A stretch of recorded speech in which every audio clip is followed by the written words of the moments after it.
അമൃത് മിഷന്റെ ഭാഗമായി വിവിധ നഗരങ്ങളിൽ മലിനജല ശുദ്ധീകരണ പ്ലാന്റുകൾ സ്ഥാപിക്കുമെന്ന് പ്രഖ്യാപിച്ച പ്രധാനമന്ത്രി നരേന്ദ്രമോദി.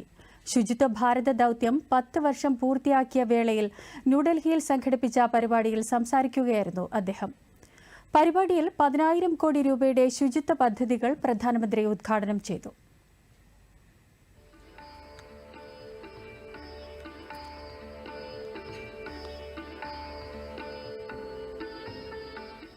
സ്വച്ഛ് ഭാരത് മിഷനിലൂടെ പൊതുജനങ്ങളുടെ യഥാർത്ഥ ഊർജ്ജം നേരിൽ കാണാൻ സാധിച്ചുവെന്ന് പ്രധാനമന്ത്രി പറഞ്ഞു.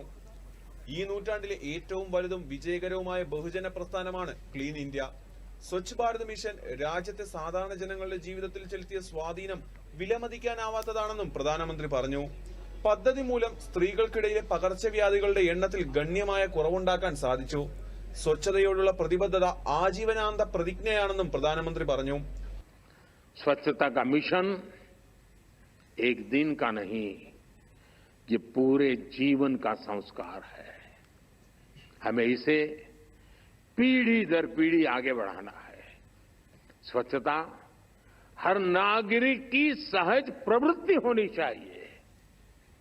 ये हमें हर रोज करना चाहिए. गंदगी के प्रति हमारे भीतर एक नफरत पैदा होनी चाहिए. हम गंदगी को टॉलरेट न करें, देख न पाए, ये स्वभाव हमने विकसित करना चाहिए. गंदगी के प्रति नफरत ही हमें स्वच्छता के लिए मजबूर कर सकती है और मजबूत भी कर सकती है.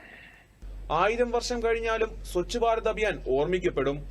സേവാ പക്വാദ 15 ദിവസത്തിനുള്ളിൽ രാജ്യത്ത് 27 ലക്ഷത്തിലധികം പരിപാടികൾ സംഘടിപ്പിച്ചതായും 28 കോടിയിലധികം ആളുകൾ അതിൽ പങ്കെടുത്തതായും പ്രധാനമന്ത്രി ചൂണ്ടിക്കാട്ടി. സ്വച്ഛ് ഭാരത് മിഷന്റെ വിജയത്തിൽ ശുചീകരണ പ്രവർത്തകർ, മത നേതാക്കൾ, കായിക താരങ്ങൾ, സെലിബ്രിറ്റികൾ, NGOകൾ, മാധ്യമ പ്രവർത്തകർ എന്നിവരുടെ സംഭാവനകളെ പ്രധാനമന്ത്രി അഭിനന്ദിച്ചു.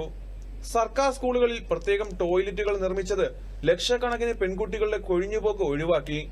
മെച്ചപ്പെട്ട ശുചിത്വം കാരണം മികച്ച ആരോഗ്യ പരിപാലനത്തിലൂടെ ഗ്രാമങ്ങളിലെ കുടുംബങ്ങൾ പ്രതിവർഷം 50,000-ഓളം രൂപ ലാഭിക്കുകയാണെന്നും പ്രധാനമന്ത്രി കൂട്ടിച്ചേർത്തു.